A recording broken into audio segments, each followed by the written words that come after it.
I'm excited to show you guys my new bike. Fuck yeah. For real this time.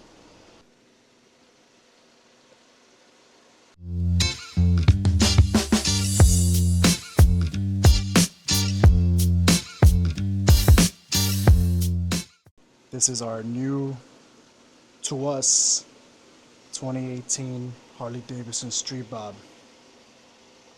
It's got a Milwaukee 8 107 engine. It has about 10,000 miles, maybe 11,000 miles. But we picked this bad boy up yesterday. We gotta get these wheels removed and replaced. But in the meantime, we have an issue we have to diagnose. Let me make some space so we can get to work.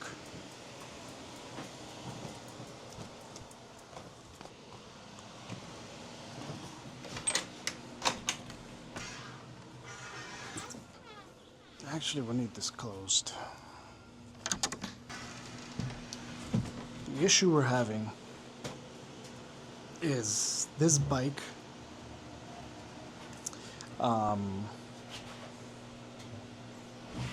was owned by an older man. It was really well maintained. It does have a couple of surface rust spots, but nothing we can't take care of. The major issue right now is this bike, number one, needs new wheels. These are the original wheels from 2017. They're actually already ordered. They should be delivered this Sunday. But the even more concerning issue is that when the bike is on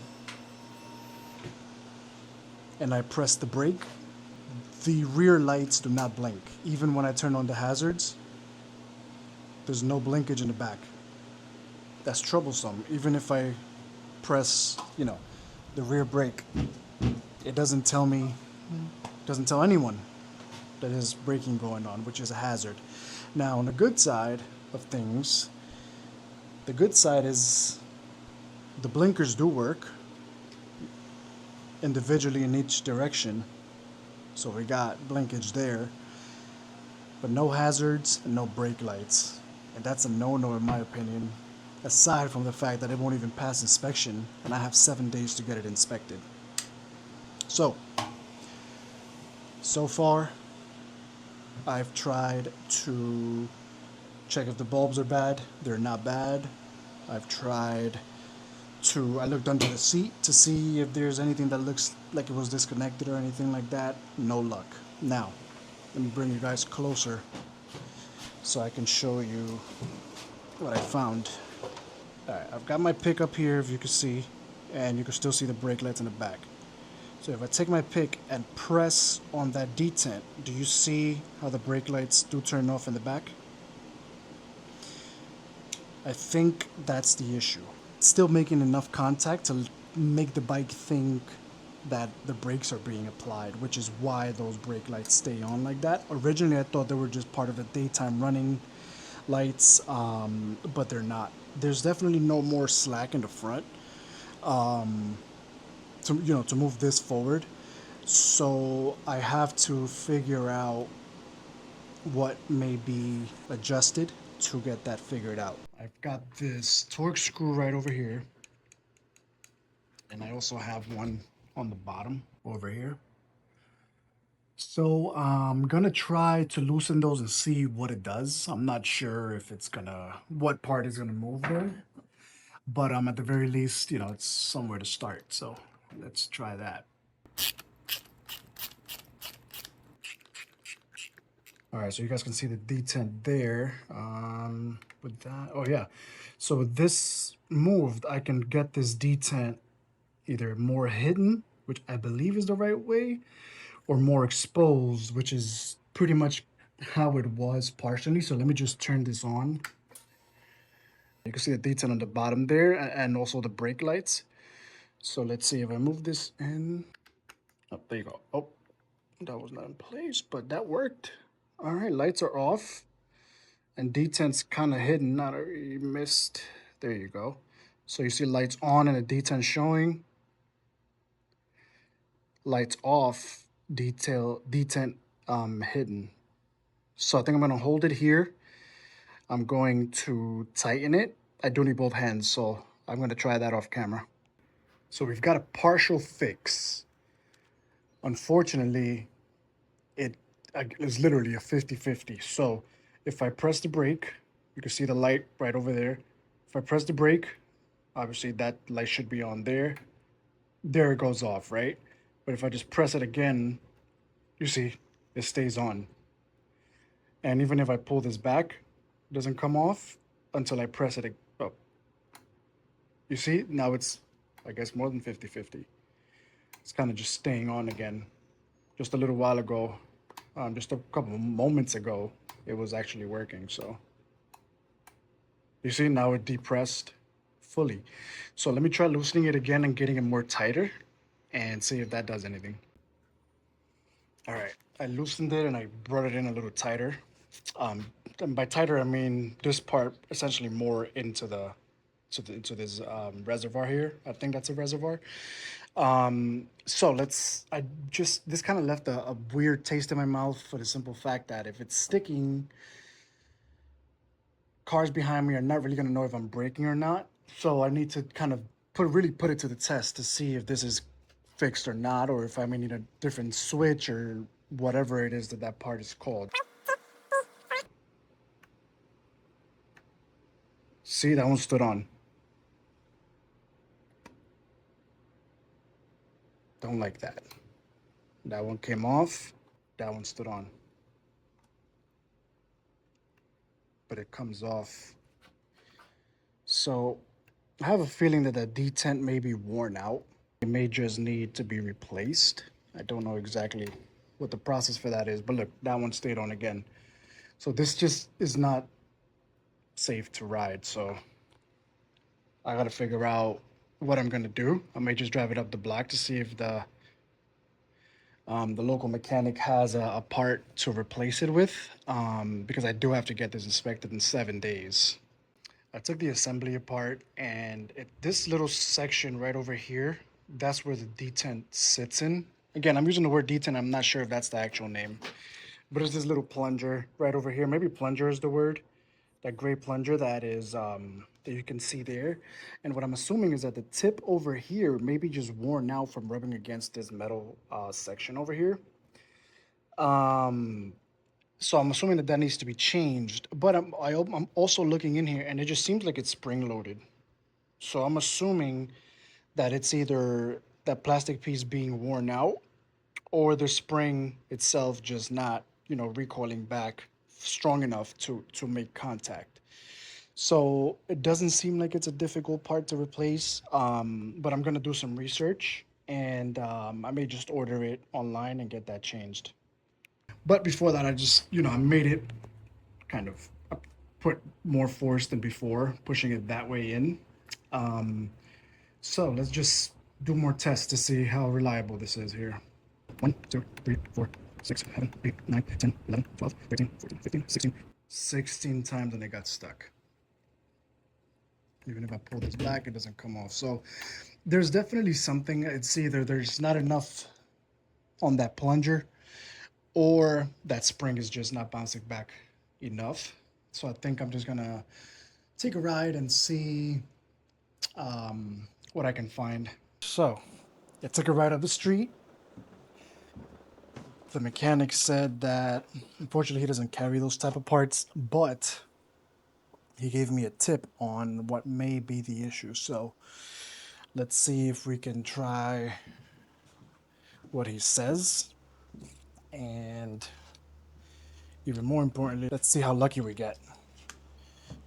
All right, so what he said is that behind the detent, or that plunger, there is a metal piece that sometimes can just get folded in a way that it can hold the pressure against that detent and that spring. So let's test our luck and see if that's the case in this situation, or if at the very least it fixes it. All right, so this throttle, if I'm not mistaken, can come right off. I don't want to force anything. There you go. Oh, interesting.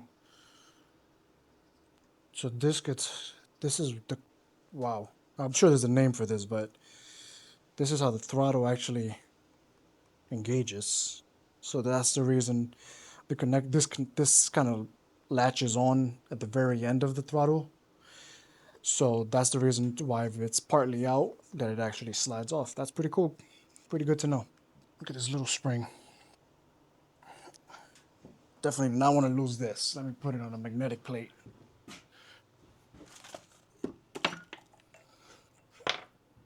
I'm also going to put these 2 screws on there.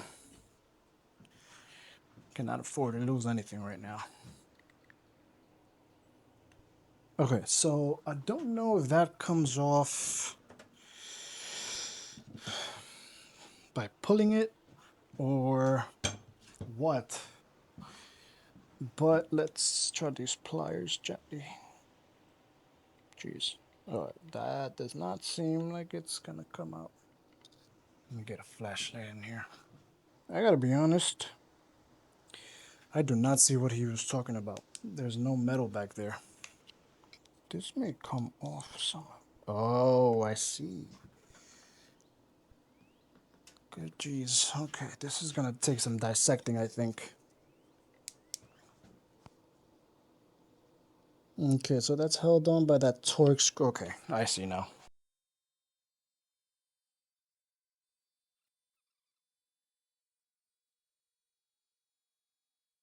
I still don't see that plastic piece that metal piece he was talking about. That could be bent in, so I don't think that that's gonna fix our issue. So I don't think that that's gonna be our solution. I think we may have to end up ordering that extra part. You see how that's kind of flat at the top? I don't know if it's supposed to have more of a shape at the very top, right over here. So it could be that it's just worn out. This is completely plastic. So it could be that we just need a different one of these, like a newer one with more, you know, more tip on the top. So I don't know. We gotta try to figure that part out. By the way, I like supporting small businesses, but there are just some small businesses that actually fucking deserve. They actually deserve clients, right? When I pulled up to this guy's shop just a few minutes ago, he was closing. He was literally going home for the day. And he saw me pulling in, got out of his truck, and walked right up to me to ask me what's going on to see if he can help me. But in many other situations, people would just been like, hey, we're closed. And he stood there, spoke to me, tested it out with me to make sure that I wasn't, you know, that it couldn't have been something else that I was confusing. And he pretty much diagnosed it with me and everything. And those things, you know, as small businesses, like they count. They really do. So I am going to move you guys so that we can find out if anything is getting stuck. Let's see. Let's turn this baby on.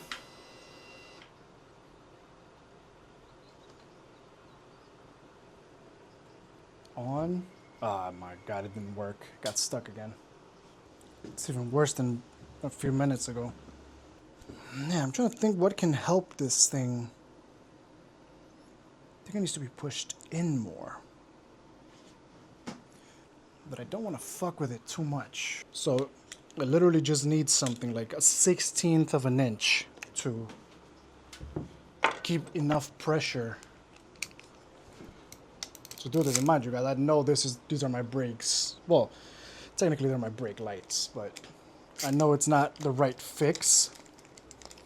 I literally just want to be able to ride this weekend without the concern of somebody not seeing me brake and, you know, rear-ending me. We do have this tape, double-sided. I don't even know what this is. So I don't know if this is going to be enough. I can test it, though.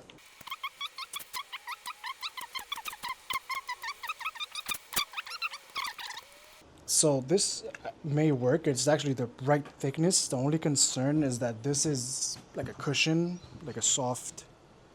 You already see where this was kind of like dented, you know, where I put it. So I think I'm going to have to double it.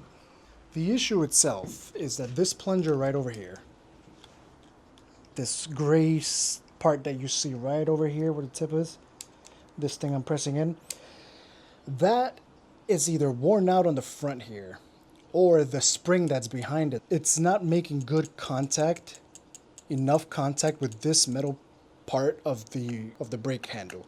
Okay, what that leaves is that when I push this in, there's a gap here that is not being providing sufficient pressure towards that plastic plunger. So what I'm going to do is I'm going to take some of this material that I showed, and I'm just going to place it here as a filler, as a space filler. And I'm pressing the brake now, and when I press it, it literally turns off every time because that gap is now filled. Okay, I know this is not the right fix, but it is a short-term remedy. And as I said, I'm trying to get a few miles on this bike over the weekend. So as long as the bike brakes and people can see that I'm actually braking, this will be good enough until I get the replacement pieces for those two. All right, so let me turn this off and let's get to it. All right, so now you guys can see this is actually staying on here, and I'll be able to remove this. And the reason why I doubled it is because it was like the perfect width or, you know, thickness. But because this is kind of cushiony after, you know, a certain amount of presses, you know, it was going to soften up, and I didn't want to have to like take it apart again for that. So, yeah, I think this is going to do. And I think it's just time to reassemble this whole thing. All right, guys, moment of truth. I'm hoping that this was fixed, so let's see. Haven't tried it yet. This is gonna be the first time. I can see the light from here, so I'm just gonna press 1, 2, 3, 4, 5, 6. I'm just holding it there just to see, you know, to make sure it's actually gonna hold while I'm doing it. And this is working. I'm just gonna do it a bunch of times to see if one of those times it gets stuck. Because remember, before we were pretty much playing 50-50. Right now, I'm probably, I don't even know, 20, 30 times into this. I haven't gotten stuck once, so I think it's working. And I feel comfortable with it. Let's see the hazards. Oh, beautiful. And the last thing I want to check is the rear brake.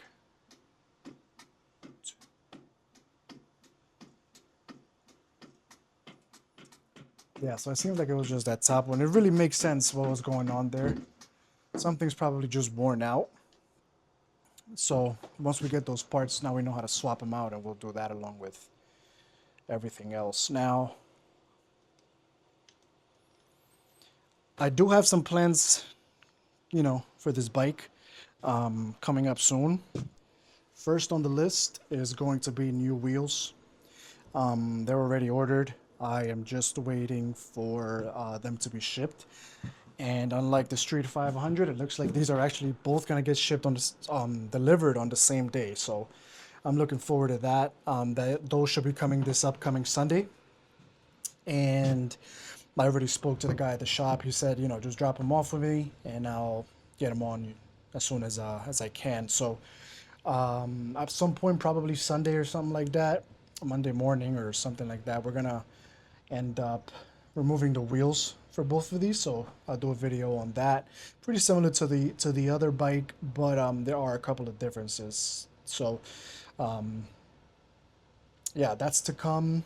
I am looking to get a step up Saddlemen seat on here, or at least some type of 2-up seat. Obviously replace the primary transmission and engine oils, and I might end up bleeding the